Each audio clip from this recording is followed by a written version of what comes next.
Har qanaqa tortlardan mazaliroq chiqadigan bu blinchiklarni bir marotaba yeb ko'rganingizdan keyin qayta tayyorlashingiz aniq.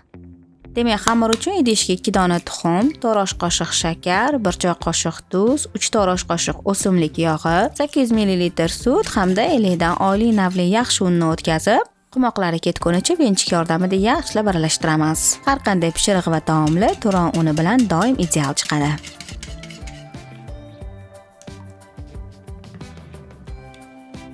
Blinchiklarimizni birma-bir ikki tomonini pishirib olamiz.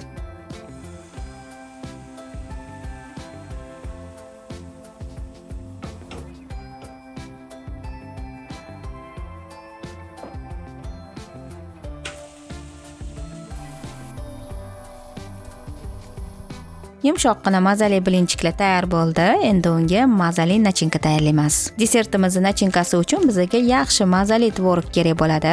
Men o'zim yoqtirgan Lattico brendini juda ham mazali tvorogi hamda qaymog'ini ishlataman. 400 gram tvorogga 3 osh qoshiq qaymoq, 40 gram kokos qirindisi va 150 gram quyultirilgan sut qo'shib nachinka yaxshilab aralashtiriladi.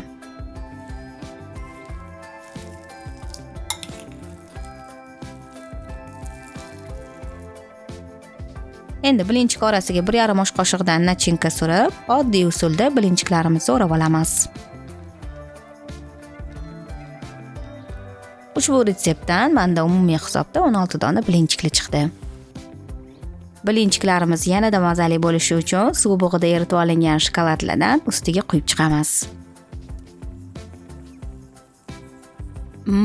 Bu oddiy blinchik emas, balki 4 dan ham mazaliroq desertga aylandi-yu qoldi. Albatta ushbu retsept bo'yicha tayyorlashlarni barchaga tavsiya qilaman. Dasturxoningiz fayzli, pishiriq va taomlaringiz esa doimo shirin bo'lsin. Keyingi videolarda g'oyibona ko'rishguncha, xayr.